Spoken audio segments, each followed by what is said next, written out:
같이 읽겠습니다. 사람의 마음에 있는 모략은 깊은 물 같으니라. 그럴지라도 명철한 사람은 그것을 길어내느니라. 아멘. 이빨을 뺀 자리에 또 이빨이 돋는지 신집사님이 이제 머피의 법칙을 깨고 이렇게 참 예배를 온전하게 하는데, 박 집사님은 왜 또 신집사님 대타요? 왜 이렇게 또 5분씩 까먹으면서 나와? 10분 전에 나와서 기도하고 주님 찾아야지. 동기라고 해서 나눠 갖는 거예요. 똑같이 핑크색 옷 입고 와가지고. 그런 건 나눠 갖지 말고. 자, 오늘 20장 5절 말씀인데, 여기 모략이 곧 이제 하나님의 그 섭리다 이렇게 보시면 됩니다. 그래서 신명기에 보면 하나님의 섭리를, 그러니까 감추어진 일이다 이렇게 하나님께서 말씀했고, 그 감추어진 일은 우리 하나님께 속해 있다 라고 말씀을 하셨어요. 그런데 이제 사람을 빗대서, 사람이 하나님의 형상으로 지어졌으니까 사람을 빗대서 이제 하나님의 섭리를 여기서 지혜로 말씀하는 건데, 그러니까 모략은 사람의 마음에 있다. 그런데 그 마음이 참 한없이 깊은데 그 사람의 모략은 이제 감추어진 의도나 계획이죠. 드러나는 생각이나 기분, 감정 이런 게 아니라 뭐 얼굴이 어떠 보이든 말을 어떻게 하든 그 사람의 마음속에 지혜로운 사람은 이제 모략이 있잖아요. 그런 것처럼 그런 모략은 이제 마음 깊은 곳에, 그러니까 우리나라도 뭐 운물이 있어서 과거에 운물 파가지고 물을 길었는데, 이스라엘은 이렇게 시내처럼 땅 위로 흐르는 물이 없어요. 아예 없어요. 그냥 우기에 이렇게 이제 와디 같은 게 생기면 모를까. 그러니까 예, 우리나라처럼 뭐 홍제천 막 이런 거 없어요. 그냥 그 갈릴리에서 내려오는 요단강 하나밖에 없습니다. 이제 가끔 분천이나 이제 샘이 흐르는 정도고, 그래서 그들이 뭐 식수를 얻거나 이러려면 그 깊은 우물을 파야 됩니다. 그러니까 이제 이스라엘 사람들은 이 말씀을 읽을 때 지혜라는 것이 그런 거구나. 표면적으로는 보이지 않는데 땅 아래에 흐르는 깊은 물처럼 그렇게 지혜라는 것을 우리가 찾아서 길러야 하는구나. 이걸 지혜의 성격을 이렇게 자연의 환경을 통해서 느끼고 배우는 거죠. 그러니까 보이지 않아요. 이거는 겉으로는 알 수가 없는 건데, 그 하나님의 섭리라는 것이 우리나라 우물은 그렇게 깊지는 않은 것 같아요. 그런데 제가 브엘세바에서 본 아브라함의 우물은 깊이가 200m다 된다 그러더라고요. 그러니까 그 정도로 깊이 파야지. 그러니까 그 뭐겠습니까? 여기 20장 27절에 보면은 영혼의 등불이 켜져야 된다 이렇게 말씀하신 것처럼 깊은 성찰을 하나님께서 하게 하시는 거예요. 깊은 성찰. 그래서 우리가 계속해서 이제 하나님의 섭리를 발견하기 위해 레버리지로 작동하는 게 이제 죄의 법을 우리가 아는 것이다. 이 죄의 법이란 뭐냐 봤더니, 내가 내 힘으로 사는 거죠. 내 힘으로 이제 살려고 내가 이제 원하는 걸 한단 말이에요. 내가 원하는 걸 하는데 이 죄의 법 아래 우리가 다 팔려 있다고 하잖아요. 바울 사도가 이제 묵상을 하시면서 도리어 미워하는 것을 하고 있다. 이게 인생이다. 아주 깊이가 있는 말씀입니다. 이런 메시지가, 그러니까 저번에 그 조병화 시인 그 시 빼고는 제가 격언으로는 만난 적이 없어요. 제가 그 가끔 인용하는 마크 트웨인의 마지막 소설 사람은 무엇인가, What is the man이라는 소설에서 사람은 아주 정밀한 기계와 같은데 자기의 어떤 목적을 위해, 이익을 위해 한치의 오차도 없이 반응하고 움직이는 그런 기계와 같다. 그게 이제 흑암에 갇혀 있는 모습이죠. 그 정도인데 성경은 이렇게 그 죄의 법을 말합니다. 내가 원하는 것을 한다고 생각하는데 결과를 놓고 보면 도리어 내가 미워하는 것을 하고 있더라. 그래서 이 죄의 법에서 벗어나는 게 우리가 정말 복되고 후회가 없는 인생을 살게 되는 것인데, 이 죄의 법에서 벗어나는 방법은 생명의 법을 따라가는 것이다. 성령의 법을 따라가는 것이다. 이렇게 말씀하고 있습니다. 그래서 우리가 사람의 이 모략도 깊은 마음에서 우러나오는 것인데, 하나님의 그 모략이라고 하는 하나님의 섭리, 감추어진 일, 이런 것들 또한 이제 아주 깊은, 그러니까 하나님의 깊은 계획이다. 우리가 이제 알 수가 없는 거죠. 사람 속도 열길 물속보다 알기 힘들다는데 어떻게 우리가 하나님 마음 속을 알 수가 있겠어요? 그러니까 우리가 제일 먼저 이제 고쳐야 될 것이, 하나님을 내 어떤 수단처럼 사용하려는 이런 얕음, 그지, 율법적이다 이렇게 말하죠. 그런 것들을 이제 우리가 이제 회개하고 이제 하나님을 위하여로 우리 인생의 방향을 딱 정해야지. 그 다음부터 이제 우리가 하나님의 뜻이 뭐냐 이것을 알고 길을 잃지 않고 갈 수 있다. 그런데 그 깊은 하나님의 모략을, 그러니까 누가 알게 하시느냐? 이제 성령 하나님께서 우리에게 알게 하신다. 이것이 오늘 아주 중요한 포인트인데, 고린도전서 2장을 한번 펴봅시다. 자세하게 성령 하나님께서 하나님의 모략, 이 섭리를 어떻게 알게 하시느냐. 2장을 보면은 2장의 10절을 우리가 많이 이제 인용도 하고 암송도 하는 말씀인데, 2장 10절을 같이 읽어보겠습니다. 오직 하나님이 성령으로 이것을 우리에게 보이셨으니 성령은 곧 하나님의 깊은 것까지도 통달하시느니라. 아멘. 성령 하나님은 어떤 분이냐면 영이시기 때문에, 하나님의 영이기 때문에 하나님의 깊은 것까지도 통달하신다 이렇게 말씀하세요. 그러니까 성령 하나님께서 그 깊은 하나님의 모략을 우리에게 이제 깨닫게 하실 수 있는 그런 자격이 있는 분이다. 그런데 이전에 앞서 하나님이 성령으로 이것을, 여기도 이것이라고 할 때 여러분들 성경이 좀 작은 글씨로 쓰여졌을 텐데, 그건 이제 원어에는 없는데 맥락을 부드럽게 하려고 대한성서공회에서 목적어를 첨부한 겁니다. 그러니까 이것이라는 게 가리키는 게 뭐냐면, 9절에 바울 사도가 이제 구약 성경을 인용하시면서 하나님께서 자기를 사랑하는 자들을 위하여 예비하신 모든 것, 이게 이것을입니다. 이것. 그러면 이것이 뭐냐면, 이제 에베소서 1장에 그 하나님께서 우리를 위해 이제 자기의 기쁘신 뜻대로 예정하신 것이 바로 여기 예비하신 것입니다. 그러니까 하나님께서 태초 전에 우리를 택하시면서 예정하신 바, 기쁘신 뜻대로라는 게 뭐냐면 영광을 받으시려고 우리를 위해 미리 다 예비하셨는데, 이 예비하신 것은 이제 깊은 하나님의 모략이라고 이제 성경에서 말씀하기 때문에 우리가 눈으로 보지 못하고 귀로 듣지 못하고 마음으로도 알 수가 없다. 이렇게 구약에서, 그러니까 이제 뭐 이사야서에서도 인용하시고 이제 그런 내용인데, 그래서 그 하나님의 섭리 중에 하나가 복음이죠. 복음을 전하실 때 어떤 이들은 눈이 가려지고 어떤 이들은 눈이 열리고 이제 이런 양상이 나타난다고 이사야서에서 말씀을 하십니다.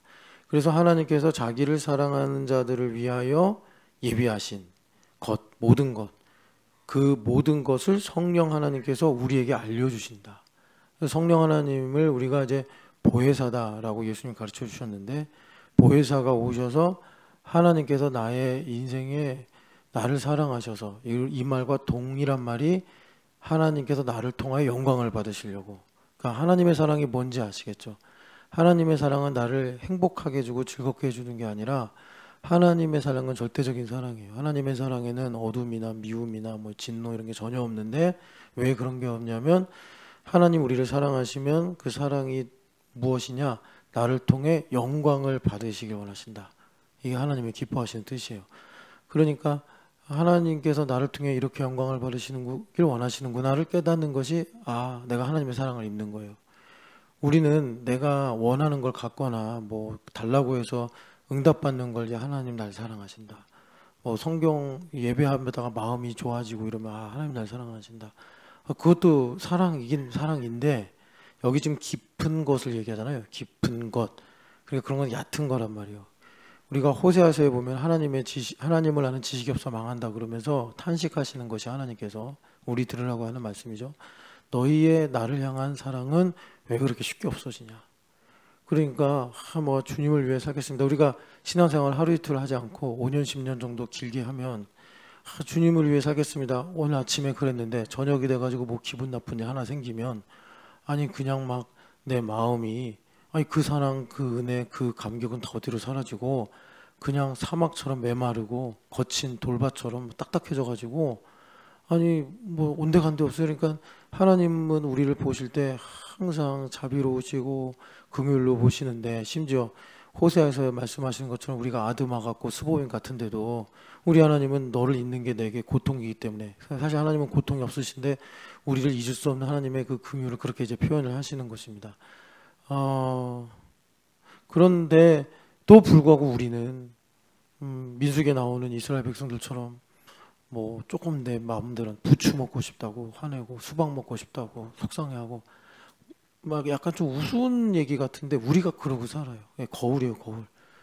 그러니까 하나님께서 왜 그렇게 나를 아는 지식이 없냐. 조금 이따 이제 지식의 부분도 좀 나누려고 하는데 이제 그러신단 말이에요. 그러니까 우리가 이제 어떻게 해야 되겠습니까? 정말 이 땅에서 하나님의 뜻을 이루며 영광을 보고 살려면 그러니까 이제 깊이, 여기 이제 깊이를 얘기하고 있는데 성령 하나님께서 그 깊이를 주시기 위해 오셨다. 자, 그러니까 여기서 그 우리가 한 가지 좀 정리를 하고 가면은 지금 하나님의 예정하심을 우리가 깨닫는 것, 그 섭리를 통해서 이제 깨닫는단 말이에요. 그래서 우리가 기회를 놓치면 안 된다. 개인적으로 저는 이렇게 이제 아우니치를 가잖아요. 처음엔 모르고 그냥 막 갔는데 이게 하나의 시간의 매듭이더라고요. 저 개인적으로는. 그러니까 되게 힘들어요. 아우니치. 저번에 신집사님 등산 잘 하시거든요.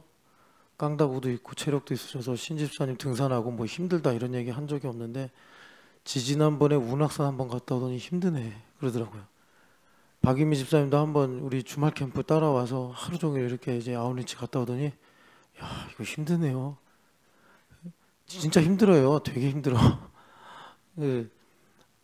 이제 하여튼간에 하고 싶은 말은 많은데 되게 힘들어요 아우니치. 그러니까 여러분 스태프들 좀 많이 기도해 주시고 지금까지 참 하나님의 은혜로 잘 왔어요. 근데 이제 제가 다녀와서 보니까 이제 많은 준비 기간 그리고 또 이제 강도가 센 이 시간들을 지나고 나니 하나님께서 나한테 그러니까 이제 매듭을 한 번씩 져주시더라고요. 그게 말하자면 하나님의 섭리, 하나님의 예정하심을 하나하나 깨닫는 건데 이번엔 개인적으로 좀 스펙터클했어요. 뭐 보신 분도 계시겠지만 하여튼 지호도 오고 막 그래가지고 정신이 없었어요. 뭐 어떤 분들이 낭만적으로 목사님 좋으시겠어요 그러는데 야 좋습니다. 좋은데 쉽지는 않습니다. 그 좋음이 아주 쉽지는 않아요.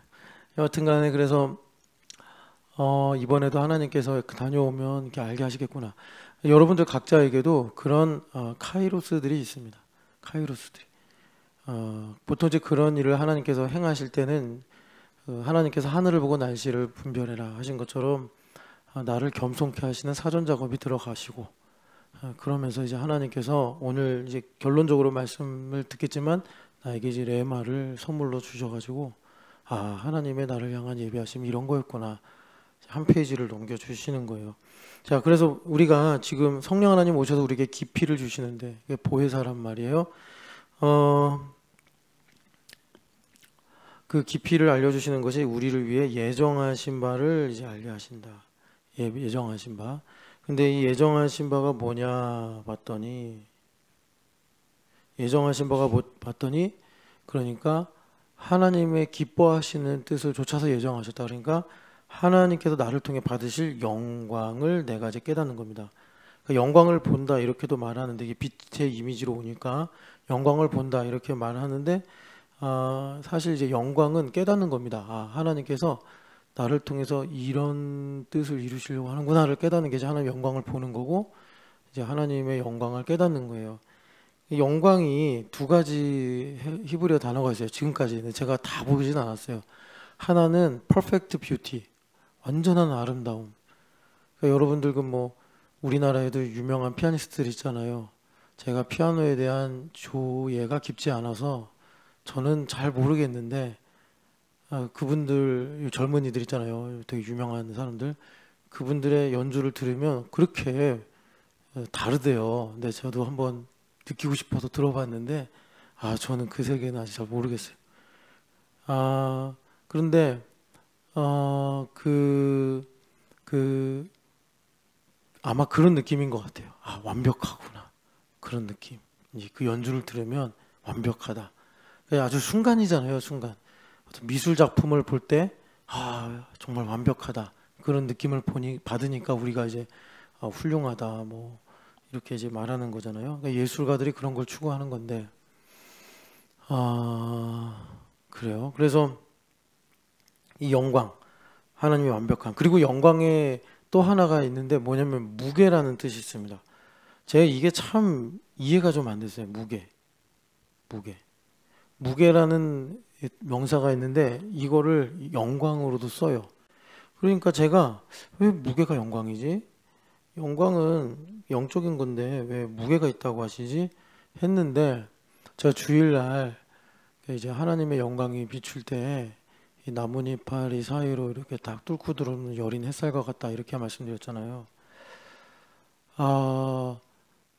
그날 집에 가서 묵상하는데 그 영광을 그렇게 갈망한 사람이 하나 있습니다. 성경에 한 분 계신데 그분이 누구냐면 전능자의 그늘에 사신 모세 선조예요. 이분은 참 하나님의 영광을 갈망했어요. 무슨 마음에 이제 율법적으로 보면 한이 있는지. 근데 그럴 만도 해요. 그 엄마한테 생후 몇 개월이죠? 6개월인가 3개월 만에 버림당하고 그리고 기적적으로 구원받았는데 어머니를 어머니라 부르지 못하는 삶을 살고 또 사람도 이렇게 살인하고 막 이런 일들 40년간 방황하고 이분이 이런 조건값들을 가지고 하나님을 갈망하는 그런 이제 심성을 가진 거예요. 참 그에게는 고통일 수도 있고 또는 뭐 트라우마일 수도 있겠지만 이제 하나님께서 그를 사용하시려고 하신 이제 계획이죠. 그래서 그분이 하나님의 영광을 그렇게 갈망해서 참 바울 사도도 훌륭하시잖아요. 혼자서 그렇게 유럽의 복음의 문을 여시고 교회도 열어 세우시고 성경도 이렇게 많이 쓰시고 근데 이 모세만큼 아니야 바울 사도만큼 참 모세 선생님도 그렇게 치열하게 사시면서 뭐 이제 다 수를 종합해 보면 한 200만에서 250만 되지 않겠냐 하는 그 사람 다 먹여 살린 거예요. 혼자서. 대단한 사람이죠. 그리고 얼마나 많은 위기가 있었습니까? 모세 인생에. 차라리 광야에서 그렇게 그냥 이름 없이 살 때가 좋았겠다 싶은 생각도 들었을지 몰라요. 기껏 자기 백성, 애굽인들의 손에서 벗어났는데 자기 백성이 늘 자기를 죽이려고 그러고 원망하고 불평하고 죽어서야 모세 선생님 훌륭하셨구나. 그제서야 깨닫고 참 인생이 이래요. 그러니까 이 모세 선생님이 그렇게 참 치열한 삶을 사셨는데 그 어떤 동력을 보니 출애굽기 33장에 그 모세 선생님의 기도죠. 주의 영광을 내게 보이소서. 주의 영광을 내게 보이소서. 그것만 있으면 저는 다 할 수 있습니다. 이렇게 모세 선생님이 아주 간절하고 깊은 기도를 올리신 거예요. 근데 거기에 이제 기도 응답의 내용이 나오잖아요. 너는 내 얼굴을 보면 죽는다 하시면서 내 등을 봐라 이러셨단 말이에요. 그래서 모세 선생님 앞으로 하나님 지나가셨다. 마치 하나님께서 우리의 이런 이제 어떤 인체를 가지신 것처럼 내 얼굴을 보면 죽는다. 근데 이걸 무게로 이해하면 조금 우리가 따라갈 수 있어요. 그러니까 사람의 뒷모습, 사람의 앞모습이지 않습니까? 앞모습에서도 얼굴이면 이제 완전히 식별이 가능한 거잖아요. 그런데 하나님의 얼굴을 보듯이 나를 향하신 하나님의 영광 전체를 우리가 봐버리면 이게 무게를 못 감당해. 마치 그 태양 앞에 가까이 가면 우리 몸이 다 불살라서 사라질 수 있듯이 그 열기와 그 힘에 의해서 그러니까 하나님께서 자비를 베푸셔서 여린 햇살같이 이 땅에서 하나님의 영광을 보게 하시는 거예요. 근데 그것도 다니엘서를 보면은 다니엘이 하나님의 영광을 자주 보세요. 근데 그분이 볼 때마다 다리가 풀리고 얼굴이 백지장같이 하얘져서 혼절했다 그래. 앞으로 헬라, 앞으로 또 헬라 제국 이후에 여러 네 개의 제국으로 흩어지고 나중에 로마가 나오고 뭐 양과 염소가 충돌하고 막 이런 얘기가 나오잖아요. 하나님 영광을 본 거예요. 그런데 그걸 볼 때마다 기절을 해. 그것도 너무 무거워서 다니엘이. 그런 겁니다. 여러분들 인생에도 하나님께서 어느 한순간 아주 그 멀리서 만약에 나무가 하나 있는데 여러 이파리가 있어요. 근데 아침이에요. 그 이파리 끝에 이슬이 딱 맺혀 있는데 아침 햇살에 반사돼서 반짝였다고 합시다. 우리는 그런 하나님의 이 영광을 보고 그 길을 선택하고 쭉 가는 거예요. 그런데 그 의미가 무엇이었는지, 그 영광의 크심과 풍성하심과 그 소망이 무엇인지 우리가 아는, 이제 조금씩 알게 되는 거죠. 그 고린도전서에 부분적으로 안다 하잖아요. 알 때마다 우리는 그 무게를 감당하기 참 힘들어요. 그게 이제 거룩과 우리 죄성을 가진 인간의 이 존재적인 차이인데, 이 영광이 그렇다. 그래서 하나님께서 우리에게 참 이 영광을, 사실 이제 우리를 상속자라고 하시잖아요. 나누어 주길 원하시는데, 내가 이제 믿음의 성장을 이루어 장성한 분량이 계속해서 충만해지면 하나님께서 그 영광을 우리에게 보여주시고, 사실 우리가 그 인생이 이제 살다 보면 힘들고 그래서 막 불평도 하고 두렵기도 하고 그러잖아요. 근데 여러분, 정확한 건요, 상황과 환경이 힘들어서가 아니에요. 뭐 병이 들어서, 뭐 돈이 없어서, 속상해서가 아니라, 여러분 정확하게 가야지. 그러니까 그 문제를 해결할 수 있습니다. 해결해야 될 거 아니에요. 맨날 뭐 지지부진하면 어떻게 해결해야 되잖아요. 그러면 문제의 근원을 우리가 알고 가야 돼요.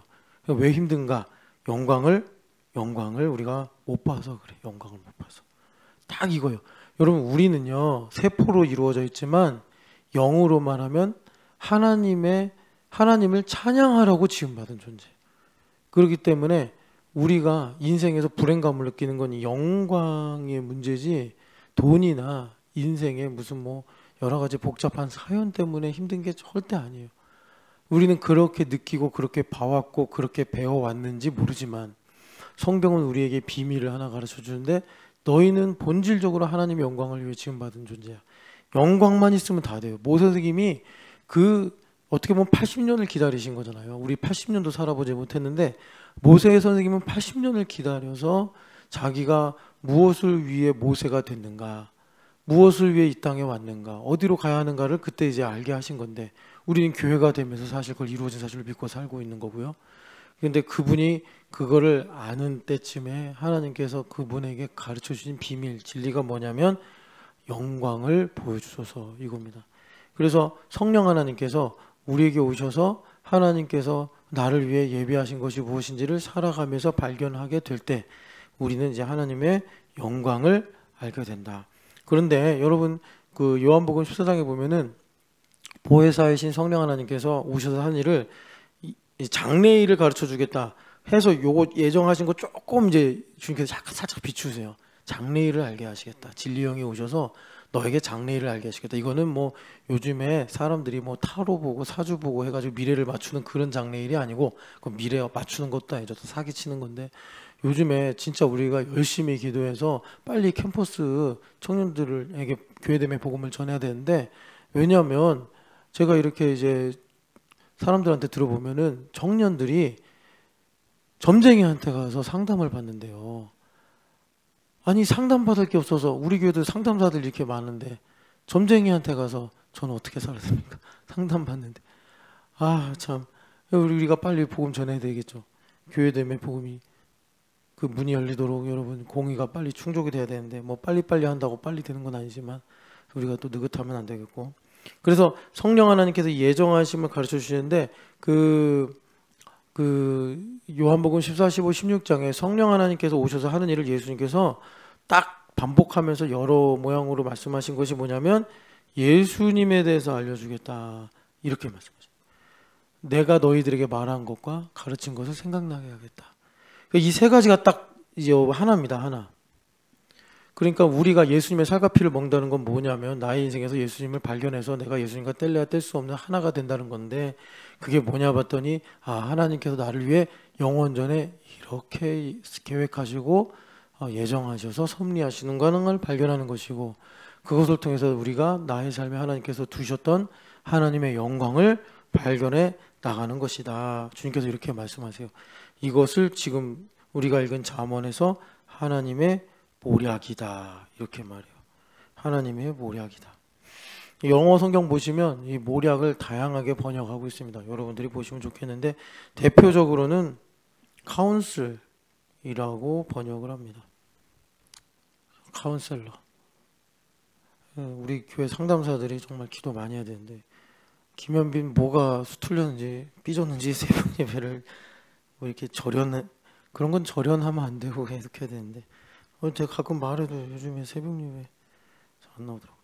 자, 그래서 성령 하나님께서 이렇게 우리에게 하나님 마음에 있는 모략을 가르쳐 주시는데, 다시 고린도전서 2장을 보면은, 그래서 이제 11절에 보면 사람 속에 있는 영이 사람의 속에 있는 이 어떤 뜻이나 동기를 다 알듯이, 그러니까 영이라는 게 영혼육으로 인간을 보면은, 그러니까 혼에서 뭐 선택하고 뭘 이렇게 우리가 좋아하고 뭐 이런 이제 작용이 일어나잖아요. 혼에서, 마인드에서.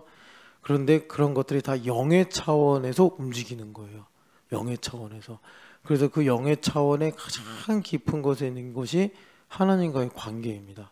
그래서 여러분, 그 영이 죽었다 살았다 이렇게 말하잖아요. 에베소서에서 보면 우리가 허물거지로 죽었었다, 영이 죽었다라는 얘기인데, 영이 죽었다, 영이 살았다라는 말은 영의 유무를 말하는 게 아닙니다. 영의 유무를 말하는 게 아니라 하나님과의 관계가 가깝냐 뭐냐예요. 근데 이 하나님과의 관계가 가깝냐 뭐냐는 거는 여러분들이 어제 이제 하나님과 동행했어요. 근데 그 어제보다 하나님을 가까이 하지 못하면 내가 하나님과 상대적으로 멀어진 거죠. 그럼 난 영이 죽어가고 있거나 거의 죽은 상태처럼, 그렇게 이제 뭐라 그럴까, 감각이 없고 그렇게 영이 제 기능을 못하는 상태가 되는 겁니다. 그래서 우리가 교회가 된다는 건 뭐냐면, 내가 계속 새로워지는 거예요. 하나님과 계속 가까워지는 거예요. 내가 매일 십자가 앞에 더 가까이 가오니. 근데 이게 계속 하나님을 가까이 해서 내가 영이 계속 새로워지는 거예요. 그러면 혼도 새로워져요. 혼이 새로워지면 육신도 새로워져요. 그런 일들을 주님께서 우리에게 구원의 삶으로 베풀어 주시는 거예요. 그래서 주님께서 여러분 복음이 하는 일이 뭐예요? 율법에 대해 죽고 하나님에 대해 살게 하느니라.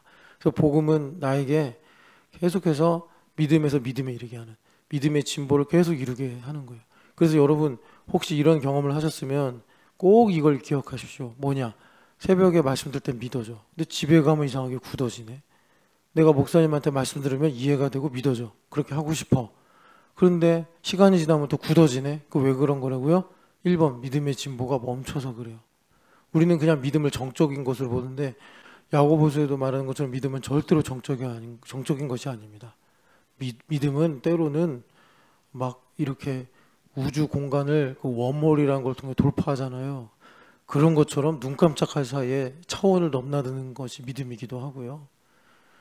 그래요. 그래서 여러분들이 이 믿음을 정적으로 느끼는 이런 일종의 구습이죠. 그걸 벗어버리고, 그래서 믿음이 진보를 이루어야 되고, 그러면서 동시에 성령 하나님으로 내가 충만해야 돼요. 성령 하나님으로 충만하다는 건 뭐냐면, 성령 하나님께서 내 마음을 다스리실 수 있도록 내어드린다는 건데, 그래서 성령 충만은 뭐 뜨거운 것도 있고 뭐 환희로 가득 차는 것도 있겠는데, 그런 모든 것들은 이제 결과적으로 나오는 거고, 그런 삶을 살기 위해서 신앙이 성장하면 성장할수록 살 얼음 위를 걷듯이 걷게 돼요. 살 얼음 위를. 여러분들이 어떤 호수 위를 걸어가는데 이게 이제 거의 녹을 때가 된 거라. 그러면 조심조심 함부로 발을 내딛지 못할 거 아니에요. 그런 것처럼 성령 하나님의 세미한 음성을 쫓아서 살아가게 됩니다. 그래서 내가 어떤 좀 어리석음이나 부족함 때문에 충동적으로, 아니면 내가 원수마귀의 관계에 속아서 내가 뭐 이렇게 실수를 했다고 합시다. 그럴 때 그 살 얼음 위를 걸어가듯 성령 하나님을 가까이 하는 사람은 확실한 건 뭐냐? 못 들을 수 있는데 못 들은 상태가 뭔지는 알아요. 우리가 세미한 음성이라고 하니까 막 주변이 소란스럽고 마음이 복잡하면 성령 하나님의 세미한 소리를 못 들어요. 못 들으면 이제 내 뜻이 강화되고 내 마음이 막 요동하는 거예요. 그런데 내가 그 못 듣는 건 알 수 있어요. 성령 하나님 앞에서 세미한 음성을 듣기 위해 살얼음 위를 걷듯이 살아가는 사람은. 자, 그래서 여기 아까 잠언을 다시 가보면요, 잠언 20장 다시 봅시다. 잠언 20장 보면은 이제 그 깊은 물을 길어 올린다. 이 깊은 물이 이제 이 신명기 29장 29절, 우리에게 속한 것은 이제 나타나는 일이요, 율법에 관한 거죠. 그런데 이 감추어진 일은 하나님께 속해 있다. 이게 여기에 깊은 물이 그것입니다. 그래서 히브리서 11장 3절에 보면은 우리가 많이 인용하죠. 믿음으로 보이는 것은 나타나는 것으로 말미암은 것이 아니요. 그러니까 우리가 보이는 모든 것은 현상 안에 있는 인과율에 의해서 이루어지는 것이 아니다. 이것을 믿음으로 안다는 거예요. 그러니까 여러분, 믿음을 놓치면 어떻게 되죠? 믿음을 놓치면 인과율로만 보는 거예요. 인과율로만. 우리가 예전에 한번 제 그림으로 설명해 드린 것처럼 우리 인생이 하나님의 섭리를 기준으로 보면은 이렇게 아주 간단하게 직육면체란 말이에요. 직육면체. 그러면 이쪽 면, 내가 지금 보고 있는 이쪽 면의 인과율로만 어떤 특정한 일을 보아요. 그러면 지금 나머지 면들이 또 있잖아요. 하나, 둘, 그리고 뒤에도 셋. 그러니까 이제 5개의 면이 있단 말이에요. 여기에도 나름대로 다 인과율이 있다고. 다 인과율이 있어요. 근데 이 하나만 가지고 내가 모든 것을 판단하고 또 의미를 가져가려고 하니 원수마귀의 관계에 놀아날 수밖에 없는 거예요. 속는 거예요. 그 믿음으로 보는 사람은 1번, 이 나타나는 것으로 보이는 이 일이 되어진 게 아니구나, 전부가 아니구나, 이걸 알 수 있고, 그래서 이것이 이제 이 직육면체 중심에 있는 예수 그리스도와 연결이 돼서 모든 면과 연결되어 있구나, 이렇게 우리가 이제 보면서, 그건 무슨 말이죠? 하나님의 레마가 이거를 끌고 가고 있구나, 이제 이렇게 우리가 믿음으로 알 수 있다라고 히브리서 11장 3절에 말씀하시는 거예요. 그러니까 깊은 물은 뭐예요? 요거예요, 요거. 사실 요거라고 해서 죄송한데 이제 예수님이죠. 근데 아까 예수님을 예전과도 같고 영광과도 같다라고 그랬잖아요. 이것을 우리가 발견하는 겁니다. 그러면 우리 인생에서 이제 뭐 마귀의 관계는 물론이거니와 이제 하나님의 뜻이 어떻게 가는지 우리가 알고 담대하게 살아갈 수 있는 거예요. 그래서 여러분, 그 히브리서 11장 3절과 비슷한 말씀이 그 세리완이 와서 그랬잖아요. 넌 누구냐? 너가 그리스도냐? 아니다. 너 선지자냐? 아니다. 그럼 넌 누구냐? 그랬더니 나는 선지자가 말한 광야에 외치는 소리다, 이렇게 그랬어요. 엘리야가 아니라 세리완 선생님이 나는 광야에 외치는 자의 소리다. 이사야서에 가서 보니까 광야에서 외치는 자의 소리가 뭐라고 그러죠? 단순해요. 풀은 마르고 꽃은 시드나 하나님의 말씀은 영원히, 여기 중요해요, 설이라, 그러니까 이루어진다라는 거예요. 자, 그러니까 우리가 지금 어떤 하나를 이제 집중해서 보고 있어요. 이것 때문에 스트레스를 받든지, 이것 때문에 내가 뭐 하여튼 간에 마음을 두든지 뭐 이러고 있어요. 그런데 광야에 외치는 자의 소리에 의하면 이 보이는 우리가 현상에서 보는 꽃과 풀, 인과율이죠. 이런 것들은 다 없어진다. 지금 이것 때문에 뭐 내가 일장일단을 말하고 일희일비를 생각하고 하고 있는데 이건 다 마른다. 그런데 뭐가요? 뭐가 영원하다고요? 그러니까 여기 꽃이나 이 풀들이 시들어서 없어지기보다 이것들을 이제 영원한 하나님의 뜻으로 우리가 깨닫고 감사하고 살아갈 수 있는 방법은 요거란 말이에요. 중심에 있는 그 하나님의 말씀. 그래서 여러분, 그 하나님의 말씀이다라고 할 때 제가 예전에 한번 신구약 중간 기간에 하나님께서 하신 여러 가지 참 특이한 일들, 중요한 일들이 있는데 그 중에 하나가 그 우리 신약의 많은 저자들이 그 구약 성경을 인용할 때, 여러분, 신약 성경은 헬라어로 쓰여져 있고 구약 성경은 히브리어로 쓰여져 있어요. 그러면 신약 저자들 뭐 베드로도 있고 요한도 있고 바울서도도 있는데 그 외에도 되게 많죠. 근데 그런 저자들이 각자 히브리어를 자기가 임의로 헬라어로 번역을 해서 했으면 이 신약 성경이 막 뭐라 그럴까 그냥 자기 관점대로 막 나누어질지도 몰라요. 그런데 하나님께서 미리 예수님 오시기 전에 톨레미라는 왕에 의해서 알렉산드리아의 큰 세계에서 제일 큰 도서관을 세워야지 해가지고 거기에 좋은 책들, 훌륭한 책들을 이제 이렇게 딱 갖다 놓으려고 했는데 그 중에 하나가 성경. 그래서 가나안 땅 팔레스틴에서 70명의 제사장을 그냥 왕이니까 직권으로 잡아와가지고 도서관에 가두고서 니들 밥하고 다 먹을 거 줄 거니까 성경 번역해. 강제로. 안 하면 죽으니까. 그래가지고 그 제사장들이요 가둬가지고 며칠 기간인지 모르겠는데 성경을 번역했어요. 그래서 헬라어 구약 성경이 만들어진 거예요.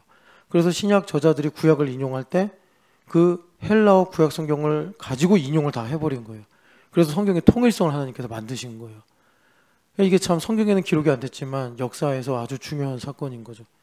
그래서 그 헬라어 구약 성경에서 히브리서 이사야서 40장 6절인가 8절인가 그럴 거예요. 하나님의 말씀은 영원히 서리라. 하나님의 말씀은 할 때 이 말씀을 로고스라고 안 하고 레마로 번역을 했단 말이에요. 그러니까 이사야서 40장에 하나님의 말씀이 영원히 서는데 그 말씀이 쭉 이어져서 55장 10절 11절 거기로 이제 가는 거예요. 내 입에서 나간 말은 비와 눈이 내려 사라지지 않고 양식을 먹는 자에게 양식을 주고 이제 파종하는 자에게 종자를 주는 것과 같이 내가 보낸 일을 반드시 이루고 내가 기뻐하는 뜻을 형통하게 하리라 하신 거예요. 그러니까 이 뭐가 영원하다고요? 레마가 영원하다고. 이 레마가 영원하단 말이에요. 레마가. 자, 그래서 이 깊은 물은 뭐예요? 하나님의 레마를 듣는 거예요. 이 하나님의 레마가 뭐죠? 예수님의 레마예요. 예수님의 레마가 뭐죠? 내가 너에게 이르는 레마는 영이요 생명이라. 교회가 되어서 예수님의 살과 피를 먹고 사는 것이. 그러니까 여러분들이 빨리 계속 빨리라고 해서 죄송합니다. 하여튼 하나님 때 다 되겠지만, 여러분들이 교회됨이 뭐지? 할 때 교회됨은 요한복음 6장에 예수님의 살과 피를 먹고 사는 것으로 예수님과 하나가 되어버린 거예요. 그러니까 여러분들에게 어떤 느낌이 와야 되냐면 교회에서 사람들 만나서 예배하고 교제하고 봉사하고 양육받고 양육하고 뭐 이런 일들 전도하고 선교하고 이런 모든 일들이 예수님의 살과 피를 먹고 마시는구나. 그게 뭐겠어요? 그런 모든 일을 하면서 예수님을 발견하는 거예요. 예수님을 발견해서 그게 금은보화가 돼야 된다고. 설거지 하는 일이 귀찮고 짜증나고 고생하는 일이 아니라 예수님을 얻는 예수 그리스도 안에 지혜와 지식의 보화가 있다 이렇게 말씀했는데 그것을 얻는 기회들이 되는 거란 말이에요. 기회들. 그래서 그것을 내가 이제 얻어서 예수님을 아는 것이 바로 내가 예수님의 살과 피를 먹는 것이요. 그래서 예수님의 살과 피를 먹으니 우리가 예수님과 하나가 되는 거 아닙니까? 그것이 바로 예수님의 레마를 듣는 것이다. 성령이 교회에게 하시는 말씀을 듣는 게 그런 거다. 주님께서 우리에게 말씀하시는 거예요. 그러니까 설교도 물론 듣는 것이지만 본질적인 듣는 것의 일부일 뿐이라는 거예요. 우리 교회가 이렇게 말해도 주님 인정하시겠죠. 우리 교회가 좋은 이유는 설교보다 그 말씀하신 본질의 레마가 강해요. 우리 교회가. 제가 상대적으로 설교를 못하는 것도 있지만 주님께서 제가 너무 설교를 잘해버리면 이게 여하튼간에 레마를 들으시기를 축복합니다.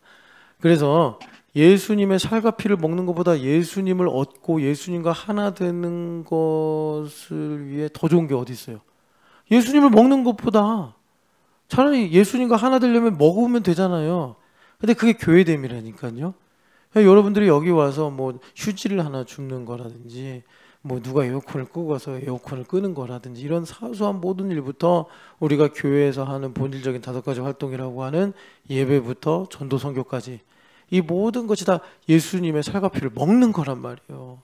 그러니까 아직도 내가 율법적 사고에 갇혀서 기브 앤 테이크 식으로 내가 생각하면 이걸 절대 알 수가 없어. 지금 우리가 고린도전서 2장 10절 11절 뭐 9, 10, 11만 보고 다시 여기로 왔는데, 그러면 성령 하나님께서 그 하나님의 깊은 것을 가르쳐주는 방식을 바울 사도가 두 단계로 얘기하시잖아요. 처음에 뭐라고요? 은혜를 알게 하신다. 은혜를 알게 하신다. 그러니까 내가 교회 오는 게 은혜야. 그러면 여러분, 교회 오는 게 은혜인데 올까 말까를 고민하겠어요? 자석처럼 철썩철썩 달라붙죠. 뭐 회사 가느라 못 오고, 뭐 또 가정에 대소사가 있으면 못 오고, 뭐 그리고 또 인생에 여러 가지 또 해결할 일이 있으면 못 올 수 있는데, 그런 거 다 빼고는 교회 올 거냐 말 거냐 내가 선택의 순간에 했으면 자석처럼 끌려오는 거지, 뭘 올 거냐 말 거냐 주판을 튕깁니까? 예수님의 살과 피를 먹는 것인데 어디 가서 예수님을 얻을 거예요?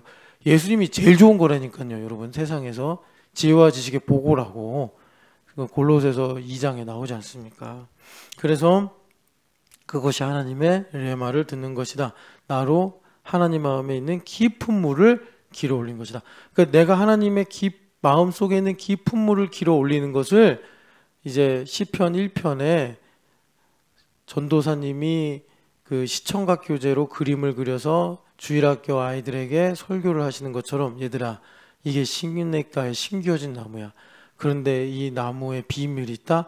땅속을 보면 뿌리가 아주 깊이 내려가서 비가 오지 않아도 이 나무는 이파리가 윤택하고, 또 비가 오지 않는 해에도 힘비롭게 열매를 맺는데, 그 이유가 뭔가 비밀을 나중에 알게 됐는데, 뿌리가 저 깊이 200m까지 내려가서 그 깊은 지하수로부터 물을 얻는 거야. 그러니까 비가 안 오나 비가 오나 이 나무는 항상 행복하단다. 너희들이 그렇게 하나님 말씀을 주야로 묵상하고 하나님 교회가 되어 살면은, 예수님의 살과 피를 먹고 살면 이렇게 행복한 나무가 될 수 있다. 우리가 그렇게 이제 레마를 듣는 거를 이제 주님께서 설명해 주시는 거예요. 자, 그런데 어떻게 하면요? 명철하면 여기 이제 보면은 명철한 사람은 그것을 길어내느니라. 그러니까 이제 주님께서 그 나무의 이제 비밀을 발견하는데, 어떻게 그렇게 뿌리를 깊이 내릴 수 있었느냐? 여기 보니까 명철했기 때문이다라고 말씀을 하십니다. 이 명철이, 그러니까 여러분 그 잠언 8장 보면 이제 지혜가 나오는데, 사실 이제 바이스 버사로 교차하면서 지혜와 명철 하나님께서 이렇게 번갈아가면서 강조를 하세요. 이 명철이 이제 지혜의 어떤 한 일부를 보여주는데, 이 명철은 뭐냐면 분별력을 가리킵니다. 분별력. 그러니까 지혜롭다고 할 때 성경에서 항상 염두에 두고 말씀하시는 게 뭐냐면 분별력이다. 그런데 여러분, 우리가 분별을 잘한다, 내가 분별할 수 있다, 맹꽁이 같은 얘기예요. 여러분, 지금 좋은 거 시간이 지나면, 그러니까 사자성어에 인생지사 세웅지 말하고, 지금 좋은 거 시간 지나면 불행이 될 수 있다는 거예요. 안 좋은 게 될 수 있다는 거예요. 우린 끝을 몰라요. 끝도 아니야. 우리가 하루 뒤, 일주일 뒤도 몰라. 뭐가 좋은지 몰라, 우리는. 그러니까 내가 가지고 분별한다는 건 과거의 경험치를 가지고 내가 오늘의 일을 분별한다는 건데, 그러니까 맹꽁이 같은 소리 하고 있는 거예요. 그러니까 내가 분별력이 있다, 명철하다라는 건 뭐냐면, 아까 말씀드린 대로 성령 하나님의 세미한 소리를 듣는다, 이겁니다. 세미한 소리를 듣는다. 그래서 이 명철이라는 거는, 자, 여러분, AI는 명철할까요? 명철하지 못할까요? 성경의 말씀으로 보면 AI는 명철이 없습니다. 우리는 명철을 가져야 돼요. 명철. 명철은 뭐냐면, 이 명철이라는 단어랑 그러니까 이 어족이 있어요. 단어군이 있는데, 그러니까 뭐라고 그러지? 하여튼 그 영어로는 루트라고 하는데, 거기서부터 히브리어 명사, 형용사, 부사 막 이런 애들이 다 파생돼요. 그런데 이 명철하고 비슷한 단어가 부사, between을 의미하는 이 단어가 있어요. 그러니까는 사이와 사이를 보는 거예요. 사이와, 이게 두 가지가 있으면 이 둘 사이를 보는 거예요. 이걸 가지고 그 옛날에 넛지라는 책 있죠. 이 넛지가 뭐냐면, 그러니까 사람에게 너 이거 해 말하지 않고 자기가 상황을 싹 바꿔서 그 사람이 자연스럽게 내가 원하는 대로 행동하도록 유도하는 걸 넛지라고 해요. 넛지의 힘이다 그래. 그런데 그런 것들의 대표적인 것이, 그 매장 매니저들이 어떻게 하면 최고로 물건을 잘 팔까 할 때 이 상품 진열 순서들을 이렇게 연구를 해서 배치를 한대요. 그러면 이 사람들이 아주 자주 찾는 거 그런 건 저 깊이 놓고 이제 잘 안 찾는 건 앞에 놓고 그렇게 되면 이제 구매 욕구를 막 크게 끌어올릴 수 있대요. 하여튼 그래요. 그런 거 연구한 사람들이. 그래서 그런 것들을 이렇게 잘 배치를 하면서 고객 입장에서 모르잖아요. 그런 의도가 있는 줄 모르고 그 이제 매니저의 의도에 따라서 이제 물건들을 사다 보면은 원래 5만 원어치 사려고 그랬는데 10만 원어치 사고 이런 일들이 생긴다는 거예요. 이제 그런 것들을 이제 파악하는 게 넛지인데 그런 것들을 이제 실행하는 게 그런데 이 넛지를 적용할 때 보면은 사이사이를 잘 파고들어서 그렇게 이제 틈새 전략을 잘 짠다는 거죠. 그러니까 이 명철이라는 게 뭐냐면 정확하게 이제 본질적으로 말하면 하나님의 인사이트가 온다는 건데 이 인사이트는 뭐냐면 AI는요 엄청난 많은 데이터를 가지고서 결과를 만들어내는 거잖아요. 그러니까 AI가 이건 다 해준다고 이제. 예. 그러니까 우리는 뭘 해야 되냐면 AI가 못하는 사이사이를 연결하는 이 명철을 가지고 있어야 돼. 그러니까 그런 걸 이제 뭐라고 그래요? 프로토콜을 잘 쓴다 이렇게 말하는 거예요. AI한테 명령어를 잘 넣어가지고 최적화된 답을 끌어낸다. 그래서 요즘에는 이제 그런 걸 잘하는 사람을 뭐 하여튼 일 잘한다 이렇게 이제 부르는 것 같은데 그런 걸 가리키는 단어가 명철입니다. 그런데 그것을 사람도 이렇게 이제 지혜를 갖고 만들어낼 수 있지만 최고의 명철, 탁월한 명철. 그러니까 요번에 우리 아이들하고 축캠에 가면 날씨가 너무 더워서 실내 활동이 좀 필요해요. 그래서 조별로 뭘 할 거냐면 이제 날짜가 다른 신문들을 다 줘요. 그러면 그날마다 기사들이 있잖아요. 그러면 그 기사들이 다 뭐 정치면, 사회면, 문화면, 뭐 또 교양면 뭐 이렇게 다양하게 있을 텐데 그런 모든 기사들 아이들이 쭉 보면서 한 흐름을 만들어서 재구성하는 거예요. 예를 들어서 기후. 그러면 기후와 연결된 정치 기사, 기후와 연결된 경제 기사. 그래서 우리 아이들이 이 사이사이를 보는 명철을 훈련하는 거예요. 이런 거를 좀 아이들하고 해보려고 하는데 하나님께서 지금 하나님의 섭리를 발견하는 게 뭐라고요? 이게 이제 좀 귀납적 사고랑 비슷해요. 여러 가지 일들을 두고서 그걸 연결해서 하나님의 지금 섭리가 이거구나를 깊은 물을 끌어내는 게 명철이라는 거예요. 명철. 여러분 좀 이해가 되십니까? 이해가 안 되면 어쩔 수 없어요. 자, 그래서 이 명철은 뭐냐면 하나님께서 나에게 인사이트를 주세요. 인사이트를 주시면 내 인생에 덩어리가 있단 말이에요. 이거 좀 그림으로 한번 그려볼까요? 자, 그래. 자, 이제 조은영 집사님 오셨나? 김경찬으로 해야겠다. 조은영 집사님 됐네. 김경찬으로 말하자면, 자, 김경찬 왜 안 써지지? 자, 광주. 김경찬이 광주에서 하여튼 살았고, 네. 그 다음에 이제 의사라는 공부도 하고 이제 됐죠. 근데 지금은 군인이에요. 대위. 이렇게 사는데 또 이제 난공불락 서유선이 또 있죠. 서유선. 남편은 새벽을 깨우는데 우리 서새벽 씨는 일관되게 계속. 자, 이런 덩어리가 이제 신촌연합교회도 있고. 자, 이런 덩어리가 있어요. 그럼 요 사이사이에 하나님께서 인사이트를 주시는 거예요. 뭐 여기 또 소그룹 공동체도 있을 수 있고. 뭐 가족, 그래, 부모님도 중요하니까. 그래서 뭐 이제 우리 경찬 형제를 구성하는 건 많을 거 아니에요. 여러 가지로. 이런 모든 것들을 하나님께서 다 섭리하에 다 이제 운행하시는 거란 말이에요. 그리고 빨간색으로 연결한 게 말하자면 이 인사이트인데 하나님께서 이걸 다 이렇게 연결시켜 주셔가지고 다 이렇게 뭐 소유선 뭐 다 이렇게 다 연결돼 가지고 여하튼간에 해서 주님께서 경찬 형제에게 명철을 주셔서 하나님의 나를 위하여 예비하신 섭리, 감춰진 섭리를 발견하는 거예요. 근데 이 섭리는 이제 시간이 흘러가면 흘러갈수록 점점 커지죠. 점점 커져요. 그래서 이제 이 모든 것을 덮는 거죠. 그래서 내가 소그룹 공동체에서 이렇게 우리 형제들과 만나는구나.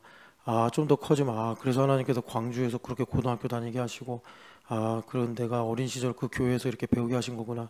더 커지면 내가 그래서 서유손을 만났구나. 나랑 하나도 안 맞고 말하면 대화도 안 통하는데 하나님 그런 계획이 있으셔서 서유손을 만나가지고 하나님께서 그렇게 영광을 위해 살게 하신 거구나.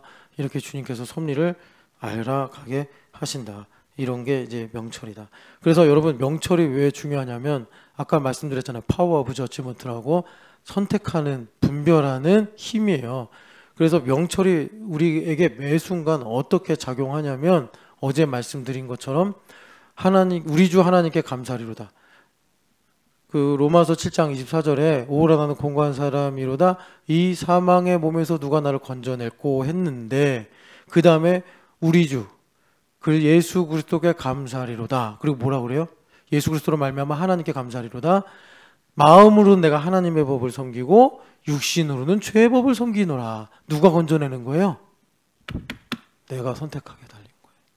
누구 때문에? 내 안에 계신 성령 하나님 때문에. 그러니까 성령 하나님이 건져내시는 건데 성령 하나님 이제 8장 1, 2절로 넘어간 거예요. 성령 하나님 건져내시는데 성령 하나님 어떻게? 나에게 명철을 주셔서 육신의 시그널을 가지고 내가 따라갈 거냐 영의 시그널을 가지고 따라갈 거냐를 나로 선택하게 하시는 거예요. 능력을 주시고 담대함을 주시고 지혜를 주셔서 명철을 가지게 하셔가지고 지금 내가 눈에 보이는 인과율로 반응할 거냐 아니면 그 이면에 믿음을 가지고 하나님의 신실하심과 선하심과 하나님의 인자하심을 바라보며 내가 선택할 거냐. 그게 명철이라고. 그래서 내가 그 명철을 가지고 살아갈 때 어떻게 된다고요? 하나님의 섭리가 보이는 거예요. 하나님의 감춰진 일이 보이기 시작하는 거예요. 그러면서 우리가 하나님의 영광을 위해 살아가는 일들을 주님께서 우리에게 주시더라. 그래서 오늘 제가 아우린치를 가니까 여러분 좀 아쉬운데 욥기 26장만 한번 보죠. 욥기 26장 보면은 욥 할아버지가 이제 하시는 말씀인데 여러분 욥기의 강론은 참 여러분 한 구절 한 구절이 주옥 같으니까 욥기를 여러분 이제 성경 읽는 순서대로 읽으실 때마다 좀 깊이 있게 사모하시면서 읽으시고 그래야지 욥기에 있는 친구들과 욥이 하는 말, 엘리후가 하는 말들의 강론을 여러분들이 정말 주옥같이 정말 이게 다 율법인데 이게 우리 이 땅에 살아가는 지혜란 말이에요. 이거 우리가 그냥 뭐 있으나 마나는 보리자루처럼 여기면 안 되고 한 구절 한 구절을 정말 여러분 읽을 때마다 새롭고 읽을 때마다 깊어지고 그렇게 됐으면 좋겠는데 26장 12절 같이 읽어보겠습니다. 그는 능력으로 바다를 잔잔하게 하시며 지혜로 라합을 깨뜨리시며 아멘. 자, 죄의 법 자기중심성이라고 그랬어요. 이 자기중심성을 이미지로 리워야단이라고 나중에 하나님께 내가 리워야단을 만들었다 뭐 이렇게 말씀하시면서 뭐 근데 이것도 저의 이제 해석이기 때문에 절대적이지는 않습니다. 근데 저는 리워야단을 정말 바닷속에 뭐 심해 2km 지점에 있는 용으로 생각하지 않고 우리 마음 깊은 곳에 있는 뭐 그 심리학자들이 말하는 리비도 뭐 이런 거 아니겠냐 뭐 이렇게 생각하는데 그런데 그 리워야단을 고대의 다른 말로 라합이라고도 부릅니다. 이거 여호수아서에 나오는 라합 아닙니다. 한글로 발음하니까 비슷하게 보이는데 그 라합 아니고 이건 라합 이렇게 읽는 거예요. 라합. 그래가지고 이 라합은 그러니까 몬스터예요. 몬스터. 리워야단. 근데 뭐로? 여기 지혜로 번역을 했는데 이게 명철이에요. 명철. 예, 아까 전에 우리가 잠언에서 읽은 명철로 이것을 깨뜨리신다. 내가 죄의 법에 끌려갈 수밖에 없잖아요. 예, 내 힘으로 하면. 그런데 주님께서 라합을 깨뜨리시고 어떻게 해요? 생명의 법으로 우리가 살아가게 인도하신다라는 거예요. 주님의 명철이. 여러분 이 명철을 그러니까 이제 그럼 명철을 우리가 받아야 될 거 아니에요. 사이사이를 연결하는 그 명철을 받아야 되는데 그 명철이 뭐냐면 그러니까 연결되고 결합될 때 성령 하나님께서 듣게 하시는 레마예요. 레마예요. 그래서 인사이트가 임한다고. 예전에 한번 소아마비 그 백신 발견한 사람이 아시스의 프란체스코 성 프란체스코가 살았던 그 근데 모르겠다. 아시시 감사합니다. 역시 이탈리아과네. 아시시의 프란체스코 그 수도원에 가서 그 벽화를 보다가 백신의 화학 구조를 딱 떠올려가지고 만든 거 아니에요. 그래서 태양을 누가 돈을 주고 사냐 해가지고 이걸 다 풀어서 온 세계에 소아마비 환자들을 고치는데 쓴 것처럼 우리가 여기 와서 아시시까지 안 가더라도 연결되고 결합이 될 때 인사이트가 임한단 말이에요.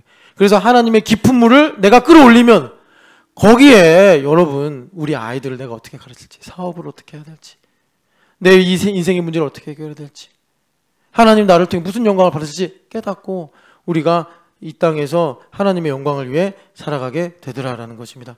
그래서 여러분 12, 13, 14절 한번 쭉 읽어보세요. 너무나 귀한 말씀인데 여기 14절 보면은 보라 이런 것들은 그의 행사의 단편일 뿐이요 하나님께서 우리에게 속삭이셔도 우리는 우구광광광광 우레소리처럼 들은다. 예, 이거예요. 그래서 여러분 그 레마를 들으실 때 여러분 그 레마를 듣고 기도하면 하나님께서 향로에 향연을 담아 그의 보좌에 부으셔서 우레소리가 난다. 주님께서 그렇게 우리에게 가르쳐 주시는 것입니다. 자, 이제 결론입니다.